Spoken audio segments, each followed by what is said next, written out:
आशा, आशा सरळ उभी राहा. आशा डोळे उघड झोपायचं नाही. आशा मी तुला सांगतोय उठ आशा तू. आशा डोळे उघड झोपायचं नाही.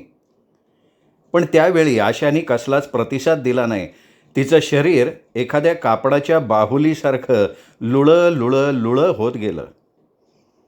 विजयनी क्षणभरासाठी तिच्या कमरेभोवतीचा आपला हात काढला आणि एक जोरदार चापट तिच्या नितंबावर मारली. फाटकन आवाज आला. फारच जोरात फटका बसला होता. आशा क्षणभरासाठी ताडकन उभी राहिली. You son of a beach, ती किंचाळली आणि दुसऱ्या क्षणी पुन्हा जमिनीवर कोसळली. तिला पुन्हा आपल्या पायावर उभे करण्याचे विजयचे सगळे प्रयत्न अयशस्वी ठरले. विजय टेलिफोनकडे धावला. हॅलो, हां डॉक्टर यायला किती वेळ लागेल?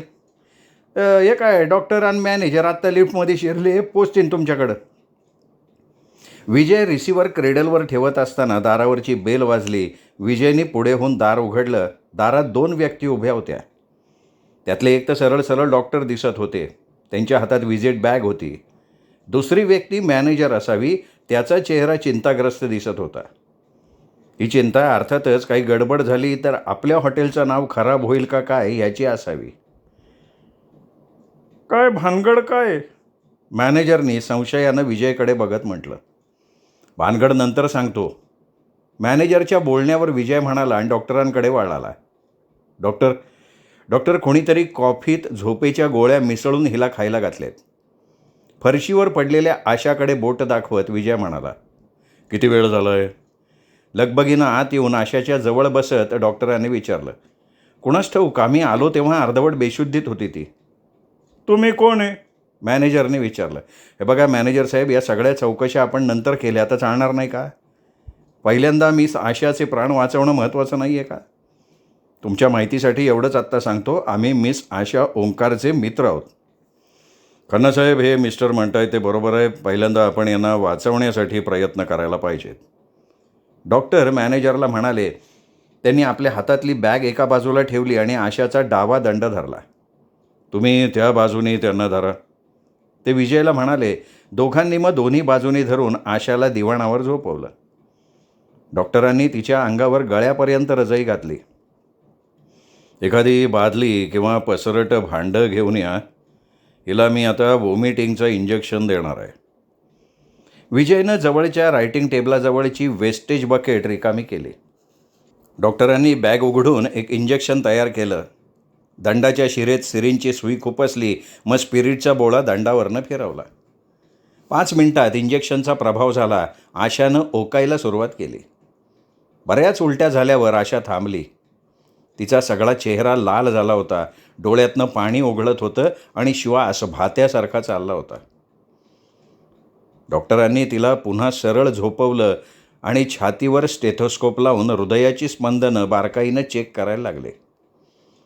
विजय गुपचूप बाथरूममध्ये गेला. पाणी हवं तेवढं गरम झालं आहे. विजयला बघता सनी टबमधल्या पाण्यात हात बुडवून बघत म्हणाला. हे पाणी काढून टाक आणि टब एकदम थंड पाण्यानं भर. अरे काय, मला काय दुसरा उद्योग नाही आहे का? तुम्हाला हे असं लहान मुलासारखं पाण्यात खेळायला लावतोयस का?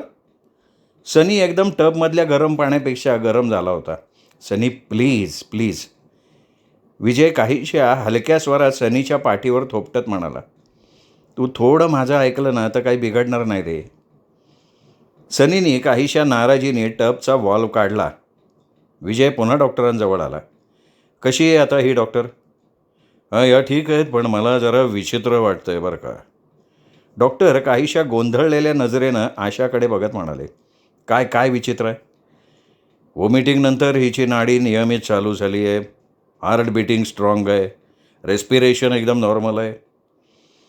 पण वॉमिटिंगबरोबर हिच्या पोटातून झोपेच्या गोळ्या जशाच्या तशा म्हणजे न विरघळता बाहेर पडल्या आहेत. हे कसं काय शक्य आहे ना डॉक्टर? ही तर म्हणत होती कोणीतरी हिला कॉफीतून त्या गोळ्या दिल्या आहेत. Impossible, impossible. या गोळ्या हिच्या पोटात कॉफीबरोबर निश्चितच गेलेल्या नाहीत. कॉफी हिने कमीत कमी 2 तासांपूर्वी घेतलेली असावी. झोपेच्या गोळ्या त्यानंतर बऱ्याच अवधीने तिच्या पोटात गेल्या आहेत. या गोळ्या जर कॉफीबरोबर तिच्या पोटात गेल्या असत्या तर आत्तापर्यंत विरघळून जायला हव्या होत्या.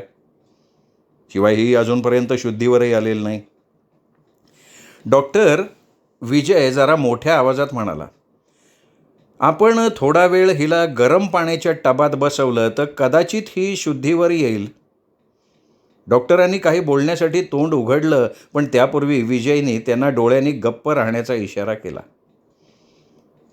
डॉक्टर काही बोलले नाहीत, पण ते मनातनं थोडे गडबडले मात्र नक्की होते. मॅनेजरची तशीच अवस्था झाली होती. विजयचा नेमका हेतू त्यांच्या लक्षात आला नव्हता. आपण हिला गरम पाण्याच्या टबात बसवूयात, चला. विजय डोक्याकडून आशाचे दोन्ही खांदे पकडत म्हणाला, जर ही शुद्धीवर आली तर ठीकच आहे, नाही तर मग आपण हिला बाहेर काढू. तुम्ही तिचे दोन्ही पाय पकडा. डॉक्टरांनी पुन्हा एक वार विजयकडे बघितलं आणि मग त्यांनी तिचे पाय पकडले. दोघांनी आशाला उचललं, बाथरूममध्ये आणलं. सनीनी तोवर टब भरून ठेवला होता. आशा शुद्धीवर आहेस का, विजयने विचारलं, पण आशाकडनं कसलाच प्रतिसाद मिळाला नाही. विजयनी डॉक्टरांना संकेत केला आणि दोघांनी एकाच वेळेला आशाला टबमध्ये सोडलं आणि एक जोरात किंकाळी ऐकू आली. हा काय चावटपणा आहे, आशा संतापानं ओरडली. पाणी बर्फासारखं थंड आहे. विजयकडे बघत ती म्हणाली, तुम्ही तर म्हणत होतात पाणी गरम आहे, आणि माझा गाऊन कोणी काढला, लाज नाही वाटत तुम्हा लोकांना, नालायक. आणि ती झटकन टबमधनं उठून बाहेर आली.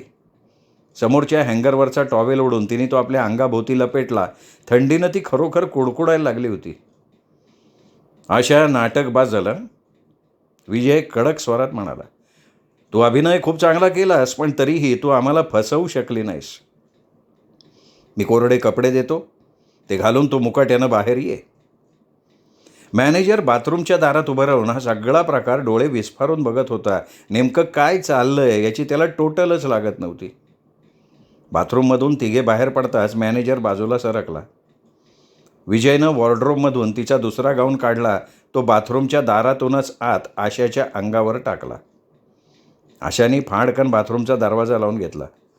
तुला कसा काय संशय आला रे, सनीने विचारलं. विजयनी गरम पाण्याचा टब रिकामा करून तो पुन्हा गार पाण्यानं भरायला का सांगितला होता हे आत्ता त्याच्या लक्षात आलं होतं. विजयकडे तो आता मोठ्या भक्तिभावानं बघायला लागला होता. डॉक्टर आणि मॅनेजरही उत्सुकतेनं विजयच्या बोलण्याची वाट बघत होते. अरे, जेव्हा हिने दार उघडलं तेव्हा ती एकदम नशेत असल्यासारखी झोकांड्या खात होती. मी तिला आधार देऊन चालवायचा प्रयत्न करत होतो. पहिली 2-3 पावलं तिने अगदी व्यवस्थित उचलली होती, आणि मग एकाएकी तिला आपली चूक लक्षात आली आणि तिने आपल्या शरीराचा सगळा भार शुद्धीवर नसल्यासारखा माझ्या अंगावर झोकून दिला. मग आपल्या शरीरात खरोखरच जीव नसल्यासारखं सगळं अंग सैल सोडून ती खाली पडायला लागली. त्याचवेळी मी तिच्या पार्श्वभागावर मोठी जोरदार चापट ठेवून दिली, तेव्हा वेदनेनं ती कळवळली. क्षणभर ताठ उभी राहिली, मला शिवी घातली. जर खरोखर तिच्यावर झोपेच्या गोळ्यांचा प्रभाव असता तर तिला मी मारलेली चापट किंवा त्यामुळे झालेल्या वेदना समजल्या देखील नसत्या. तसंच कोणीतरी आपल्या कॉफीत गोळ्या घातल्या हे सांगताना ती व्यवस्थित बोलत होती, पण पुन्हा तिला आपली चूक लक्षात आली आणि तिने बेशुद्ध पडायचं नाटक केलं. त्यानंतर गरम पाणी म्हणून आपण तिला थंड पाण्यात बुडवताच ती कशी भडकली हे तर तुम्ही स्वतःच पाहिलं. याचाच अर्थ आपण बोलत असताना ती चांगली शुद्धीवर होती.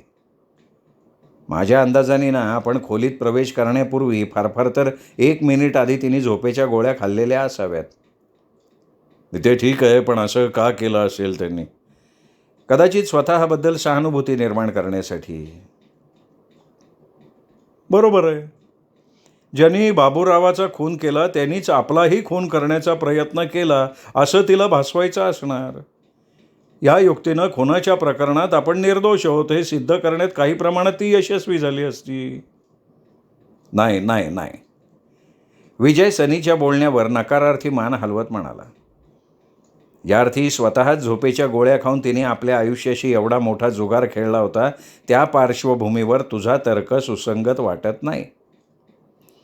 समज आपल्याला ताबडतोब डॉक्टर मिळाले नसते तर आशा आपला प्राण गमावून बसली असती. केवळ स्वतःबद्दल सहानुभूती निर्माण करण्यासाठी किंवा आपलं निर्दोषत्व सिद्ध करण्यासाठी आपल्या जीवाची बाजी लावणं ही गोष्ट हास्यास्पद वाटते. मग तिने जाणून बुजून झोपेच्या गोळ्या कशासाठी घेतल्या असतील? एवढी मोठी रिस्क घ्यायच्या मागचं कारण काय? या पाठीमागचं मला तरी एकच कारण दिसतंय. ज्यावेळी आपण बाहेर दार ठोठावत होतो त्यावेळी ती जे काही आत करत होती ते आपल्याला समजू नये अशी तिची इच्छा होती. आपल्याला समजू नये असं ती आत नक्कीच काहीतरी करत होती. अरे असं ती काय करत होती की जे आपल्यापासून लपवण्यासाठी तिने एवढा मोठा धोका पत्करला? तोच तर प्रश्न आहे ना. असं काय करत होती ती? फोनची बेल तिला का ऐकवली नाही? त्यावेळी ती कुठे होती? विजय बाथरूमच्या दाराकडे बघत म्हणाला. एकाएकी विजयच्या डोक्यात एक विलक्षण विचार आला. काहीशा उत्तेजित स्वरात तो म्हणाला, सनी, जरूर जरूर इथे भैया साहेब होते त्यावेळी. अरे ते होते तर गेले कुठे? त्या खोलीत असावेत नक्कीच. बाथरूम समजून ज्या दाराकडे पहिल्यांदा सनीने धाव घेतली होती त्या दाराकडे बोट दाखवत विजय म्हणाला. आशाही त्यावेळी त्याच खोलीत असावी म्हणूनच तिला फोनची बेल ऐकू आली नाही. आपण दार ठोठवल्यावर ती त्या खोलीतनं ह्या खोलीत आली. मग तिने भैयासाहेबांच्या बाटलीतनं काढून घेतलेल्या झोपेच्या गोळ्या स्वतः खाल्ल्या आणि अडखळत्या पावलांनी येऊन अशा प्रकारे दार उघडलं जणू काही दाराच्या आवाजाने कशीबशी तिला जाग आलेली होती. पण मग आता भैयासाहेब कुठे आहेत? या खोलीचं एक दार बाहेरच्या गॅलरीत उघडतं. विजय त्या बंद खोलीकडे बघत म्हणाला. सनी, तू ह्या बाजूनं गॅलरीत जा, मी हे दार उघडतो. सनी खोलीतून बाहेर पडून गॅलरीकडे धावला. डॉक्टर आणि मॅनेजर एखाद्या इंग्लिश चित्रपटात चाललेल्या धावपळीच्या दृश्याकडे प्रेक्षक जसे डोळे विस्फारून बघत असतात तसे विजय आणि सनीकडे बघत होते. ही नेमकी काय भानगड आहे हे जसं डॉक्टरांना समजत नव्हतं तसं मॅनेजर साहेबांच्याही लक्षात येत नव्हतं. आशा अजूनही बाथरूममध्येच होती. ती मुद्दामच आत वेळ लावत असावी किंवा मग स्त्री स्वभावाला अनुसरून खरोखरच तिला आपलं सगळं आवरायला वेळ लागला असावा. विजयने टेबलावर असलेल्या चाव्यांचा बंच उचलला आणि त्यांनी मधल्या दाराला असलेलं कुलूप उघडण्याचा प्रयत्न चालू केला. बंचमधली तिसरी चावी लागली. दार उघडलं गेलं. विजयने आत डोकावून बघितलं. खोली रिकामी होती. गॅलरीत उघडणारं दार मात्र सताड उघडं होतं. विजय त्याच खोलीतून बाहेरच्या गॅलरीत आला. त्याचवेळी सनीही त्याला दिसला. दिसलं का कोणी? नाही रे, म्हातारा पळाला. ज्या अर्थी गॅलरीतलं दार उघडं होतं त्या अर्थी भैयासाहेब नक्की या खोलीत होते. सनीचा दंड पकडून गॅलरीतून लिफ्टच्या दिशेनं धावत विजय म्हणाला, आशाची युक्ती सफल झाली. आपल्याला स्वतःत अडकवून तिने भैयासाहेबांना पळून जायची संधी दिली. ते लिफ्टजवळ आले. लिफ्टचा दिवा खाली सरकत होता. विजय सनीला घेऊन तसाच जिन्याकडे धावला. 2-2 पायऱ्या सोडत ते तळमजल्यावर आले. काउंटरवर मगाचा क्लार्क होता. इथून एवढ्यात कोणी गेलं का? विजयने क्लार्कला विचारलं. हा एक वृद्ध माणूस होता, लय घाईत होता, अजून गेटच्या बाहेर पडला नसन. विजय आणि सनी मुख्य दाराकडे धावले. हातात एक छोटीशी ब्रीफकेस घेऊन एक वृद्ध झपाझपा चालत हॉटेलच्या गेटमधून बाहेर पडत होता. थांबा हो थांबा, विजय मागून ओरडला. पण वृद्धावर त्याचा काही परिणाम झाला नाही. त्यांनी मागेही वळून बघितलं नाही. कदाचित विजयचा आवाज त्याला ऐकूही गेला नसावा. विजयनी चक्क धावत जाऊन त्या वृद्धाला गाठलं. भैयासाहेब, त्यांच्या समोर उभा राहतो म्हणाला. भैयासाहेब, मी तुम्हाला आवाज देत होतो. वृद्ध थांबला. कोण आहात तुम्ही? मी ओळखत नाही तुम्हाला. आपण कृपा करून परत हॉटेलमध्ये चला, मी तिथे तुम्हाला सगळं काही सांगतो. सॉरी, मी घाईत आहे. असं म्हणत वृद्धानं एक पाऊल पुढे टाकलं. मी तुमच्याकडनं सहकार्याची अपेक्षा करतोय भैयासाहेब. तरीही ते पुढेच जायला लागले. विजय तीव्र स्वरात म्हणाला, भैयासाहेब, आशाच्या भल्यासाठी तुम्ही पुन्हा हॉटेलात येऊन माझ्याशी 2 शब्द बोला. त्याच्यावर आशाचं भवितव्य अवलंबून आहे. आशाचं नाव घेताच वृद्धाच्या चेहऱ्यावरचे भाव बदलले. त्याच संधीचा फायदा घेत विजय म्हणाला, आणि तुमचंही त्यातच भलं आहे. भलत्याच लोकांच्या हातात पडून पुन्हा वेड्याच्या हॉस्पिटलमध्ये जाणं तुम्हालाही आवडणार नाही भैया. ही मात्र अचूक लागू पडली. पण तुम्ही आहात कोण? काहीशा नम्र स्वरात त्या वृद्धानं विचारलं. माझं नाव विजय आहे, विजय अवस्थी. मी तुमचे वकील देसाई साहेब त्यांच्या सांगण्यावरनं तुमच्या हितासाठी काम करतो आहे. मला वाटतं माझी एवढी ओळख पुरेशी आहे. चल, वृद्ध काहीशा निर्णयात्मक स्वरात म्हणाला. ब्रीफकेस माझ्याकडे द्या.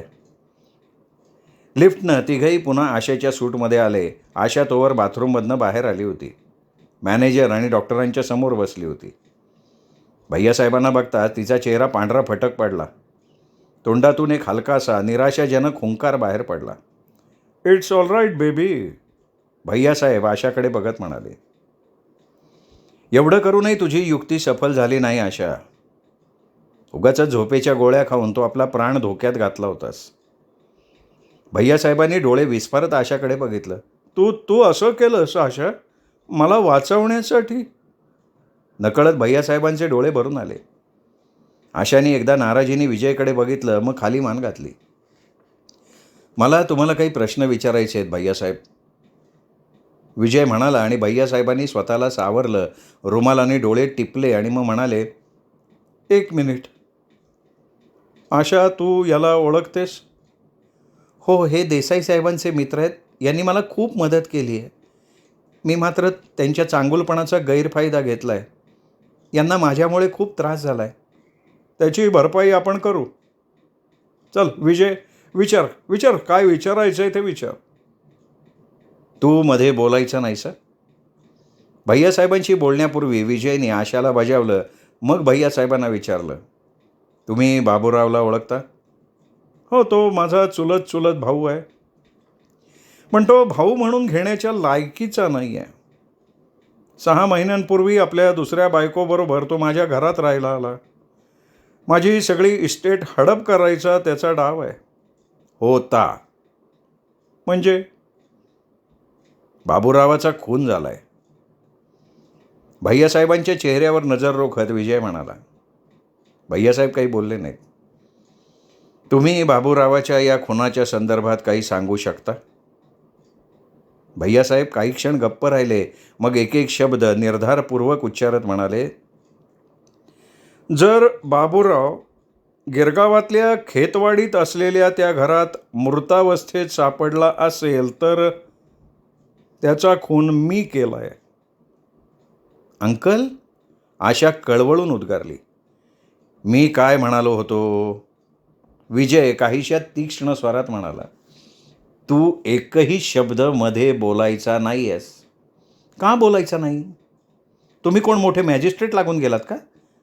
म्हणे एक शब्द बोलायचा नाही. तुम्ही अंकलला काही. आशा, गप्प राहा तू, भैयासाहेब अधिकारवाणीनं म्हणाले. आशाने आश्चर्यानं भैयासाहेबांकडे बघितलं आणि मग आपले ओठ घट्ट मिटून घेतले. हां विजय, त्याचा खून मी केला आहे, माझ्या या हातांनी.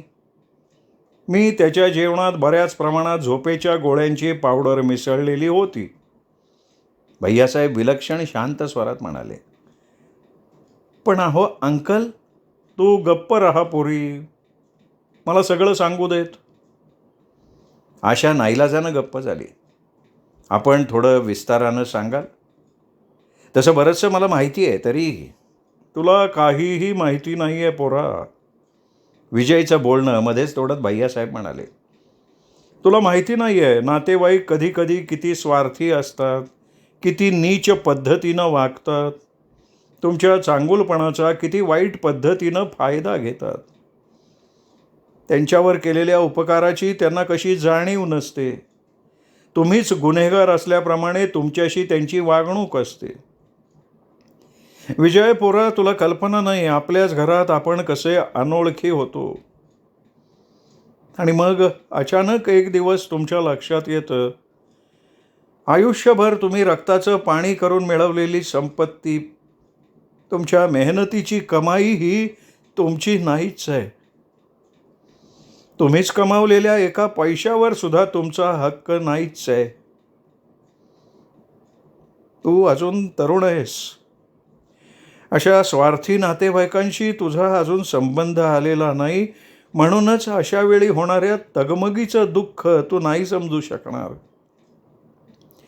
पारतंत्र्यात राहणं म्हणजे काय त्याचा अनुभव घेतलाय मी. दुसऱ्याच्या इशाऱ्याशिवाय आपण आपला हातही उचलू शकत नाही. एक ग्लासभर पाण्यासाठी आपण दुसऱ्यावर अवलंबून असतो. लोक तुम्हाला एखाद्या कळसूत्री बाहुलीसारखं नाचवत असतात.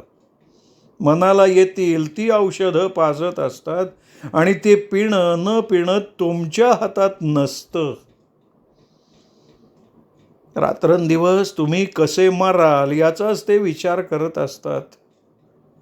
तुम्हाला ते जबरदस्तीनं वेड्याच्या हॉस्पिटलमध्ये भरती करतात. तिथे तुम्हाला एखाद्या कैद्यासारखं कॉटला बांधून ठेवण्यात येतं. तुमच्यावर तऱ्हेतऱ्हेचे मानसिक अत्याचार करण्यात येतात. ही वेड्याची हॉस्पिटल्स म्हणजे वेडे सुधारण्याची हॉस्पिटल्स नाहीत, तर ती वेडं करण्याची हॉस्पिटल्स आहेत. पोरा, अरे ही तर एका साध्या सरळ खुनाची गोष्ट आहे. पण मी तुला आत्ता जे काही सांगितलं ते म्हणजे कणाकणानं खून करण्यासारखंच होतं. त्या ज्या नरक यातना मी भोगल्या त्यातून पुन्हा जाण्याची माझी अजिबात इच्छा नव्हती. त्यासाठी मला एकच काय 1000 खून करावे लागले असते तरी मी ते केले असते. विजय, सनी सगळेच जण मंत्रमुग्ध होऊन समोरच्या त्या विकलांग म्हाताऱ्याची कैफियत ऐकत होते. त्यांच्या सांगण्यात कुठेही आक्रस्ताळेपणा नव्हता, द्वेष नव्हता. बोलताना त्यांचा आवाज चढला नव्हता किंवा ते उत्तेजितही झाले नव्हते. आणि तरीही त्यांच्या बोलण्यात जो प्रामाणिकपणा होता, जी तळमळ होती, ते सांगत असलेला एक एक शब्द जो त्यांच्या आतून कुठून तरी हृदय खरवडत बाहेर येत होता, ते नुसतं ऐकूनच समोरची ही मंडळी सर्द झाली होती. माणूस इतक्या खालच्या पातळीवर उतरू शकतो? रक्ताची नाती ह्यालाच म्हणायचं असतं? केलेले उपकार माणूस एवढ्या सहजपणे विसरून जाऊ शकतो? हॉरिबल आहे. हॉस्पिटलमधल्या त्या यातनापूर्ण जीवनातून आशानी मला सोडवलं. विलक्षण प्रेमळ नजरेनं आशाकडे बघत भैयासाहेब म्हणाले, परिणामांची कसलीही पर्वा न करता. तुम्ही बाबूरावाच्या खुनाच्या संदर्भात काही सांगणार होतात. विजयने आठवण करून दिली. सांगतो. भैयासाहेब म्हणाले. क्षणभर ते थांबले. डोळे मिटून मनातल्या मनात शब्दांची जुळवाजुळव करत म्हणाले, नर्सिंग होममधनं आशाने मला बाहेर काढलं आणि खेतवाडीतल्या त्या घरात नेऊन ठेवलं. मग माझ्यासाठी काही कपडे आणि इतर जरुरीचं सामान आणायला ती बाहेर पडली. जाताना घरमालकिणीचा टिफिन कॅरियरही घेऊन गेली. दुपारचं जेवण ती बाहेरून आणणार होती. त्याच्यानंतर घरमालकीणच माझ्या जेवणाची व्यवस्था करणार होती. जेवणाचा डबा आणि इतर सामान घेऊन तासाभरात आशा परत आली. सगळ्या वस्तू माझ्या ताब्यात देऊन आशा लगेच बाहेर पडली होती. जाताना ती मला म्हणाली होती की आता आपण लवकर परत इथे येणार नाही. आपल्या सततच्या येण्यामुळे कदाचित तुम्ही इथे आहात हे बाबूरावांच्या किंवा अन्य कोणाच्या लक्षात यायची शक्यता आहे. आशा गेल्यानंतर मी टिफिन उघडून जेवायला बसणार एवढ्यात पुन्हा दार वाजल्याचा आवाज आला. मी समजलो की आशाच पुन्हा काहीतरी सूचना देण्यासाठी परत आली असावी. मी दार उघडलं तर समोर बाबूराव उभा होता. बाबूरावला बघताच मी घाबरलो, विलक्षण घाबरलो. त्याच्या हातापाया पडून पुन्हा त्यांनी मला वेड्याच्या हॉस्पिटलमध्ये पाठवू नये म्हणून त्याला विनंती करायला लागलो. बाबूराव काही क्षण कठोर नजरेनं माझ्याकडे बघत उभा राहिला आणि म्हणाला, तुला जर पुन्हा वेड्याच्या हॉस्पिटलमध्ये जायचं नसेल तर सगळी इस्टेट माझ्या नावावर कर. मी जे काही केलं ते सगळं पैशासाठी केलं आहे. तू जर सरळपणे मृत्यूपत्र लिहून सगळी इस्टेट माझ्या नावावर करणार असशील तर मी तुला काही करणार नाही. पण तू जर याला तयार नसशील तर मी तुला पुन्हा जिथून तू पळून आलास तिथे नेऊन सोडीन. अच्छा, मग काय झालं? मी म्हणालो, ठीक आहे, पण मी मृत्यूपत्र तुझ्या नावावर कसं करणार? मृत्यूपत्र करण्यासाठी वकील हवा, साक्षीदार हवेत. तर तो म्हणाला, त्याची नको काळजी करू, ती सगळी व्यवस्था मी करतो. तुला फक्त तासाभरासाठी इथून माझ्याबरोबर बाहेर यायला लागेल. आधी एका डॉक्टरकडे जाऊ, तू पूर्णपणे नॉर्मल आहेस याचं सर्टिफिकेट घेऊ, त्यानंतर मृत्यूपत्र कायदेशीर ठरू शकतं. बाबूरावाच्या शब्दावर माझा नव्हता ना विश्वास. मी मृत्यूपत्र लिहून त्याच्या नावावर सगळी इस्टेट केल्यानंतर माझ्या जीवाला जास्त धोका आहे हे समजणे इतकी माझी विचारबुद्धी नक्कीच शाबूत होती. कारण असं मृत्यूपत्र तयार केल्यानंतरही मी जिवंत असेपर्यंत ते मृत्यूपत्र रद्द करून नवीन मृत्यूपत्र तयार करू शकतो, किंवा हे मृत्यूपत्र जबरदस्तीनं लिहून घेतल्याची तक्रार पोलिसांकडे करू शकतो. आणि हे समजण्या इतका बाबूराव नक्की हुशार होता. मी एवी तेवी वेड्याच्या हॉस्पिटलमधनं बाहेर पडलोच होतो. मी कुठं याचा आशाशिवाय कोणाला पत्ता नव्हता. बाबूराव अगदी व्यवस्थित माझा काटा काढू शकत होता. कदाचित मला बाहेर नेण्यामागे त्याचा तोच एकमेव हेतू असावा आणि त्याच वेळी मग बाबूरावाचाच काटा काढायचा विचार माझ्या डोक्यात आला. घाबरून त्याच्या म्हणण्याप्रमाणे वागण्याचं ठरवलं आहे असं मी त्याला दाखवलं. मी बाथरूममध्ये गेलो. तिथे असलेल्या एका काचेच्या ग्लासच्या साहाय्यानं जवळच्या झोपेच्या गोळ्यांची पावडर केली. आता प्रश्न फक्त ही पावडर बाबूरावला कशी खायला घालायची एवढाच होता. पण माझ्या पुढची ती समस्या स्वतः बाबूनच सोडवली. आशानं आणून ठेवलेला जेवणाचा डबा तिथे उघडलेला होता. जेवण नॉनव्हेज होतं आणि नॉनव्हेज हा बाबूरावाचा वीक पॉईंट. त्याचाच मग मी फायदा घ्यायचं ठरवलं. मला भूक लागली आहे आणि आपण जेवण करून बाहेर पडू असं त्याला सांगितलं. त्यालाही जेवायचा आग्रह केला. तो लगेच तयार झाला. बेसिनमध्ये हात धुवायला गेला. ती संधी साधून झोपेच्या गोळ्यांची पावडर मी चिकन करीमध्ये मिक्स केली. हात धुवून आल्यावर मी त्याच्यासमोर डबा सरकवला. नावापुरतं माझ्या पुढ्यात थोडं वाढून घेतलं. बाबूनी मात्र जेवणावर आडवा हात मारला. मी असं काही करीन याची स्वप्नातही त्यांनी कल्पनाच केली नव्हती. त्याला कसलाही संशय आला नाही म्हणून. तो जेवता जेवताच पेंगायला लागला. जेवण संपून तो कसा बसा उठत असताना त्याचा तोल गेला आणि तो तसाच बसल्या जागेवर पालथा पडला. मी त्याला तशा स्थितीत सोडून बाहेर पडलो. माझ्यामुळे आशा संकटात सापडू नये म्हणून मी बराच वेळ इकडे तिकडे फिरत राहिलो आणि थोडा अंधार पडल्यावर आशाकडे आलो. आता अर्ध्या तासापूर्वी आशा तुमच्याबरोबर बोलत होती. हां, बाहेर आवाज जाऊ नये म्हणून आम्ही मधला दरवाजा बंद करून घेतला होता. आशाने मुख्य दारावर डोंट डिस्टर्बचा बोर्डही लावून टाकला. शिवाय आतून बोल्ट लावून दार कोणी उघडू नये याची खबरदारी घेतली.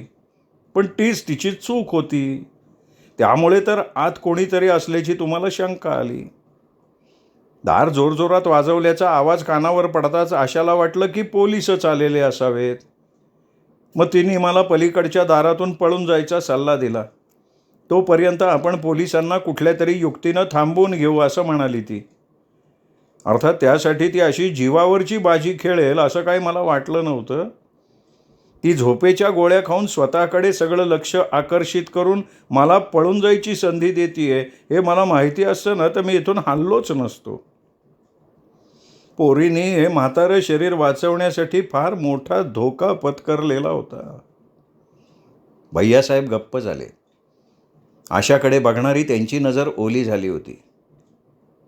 भैयासाहेब, विजय एक एक शब्द काळजीपूर्वक निवडत आणि अत्यंत शोधक नजरेने त्यांच्याकडे बघत म्हणाला, आशा तुमची एक जुनी मोलकरीण मंगला हिची मुलगी आहे हे खरं आहे?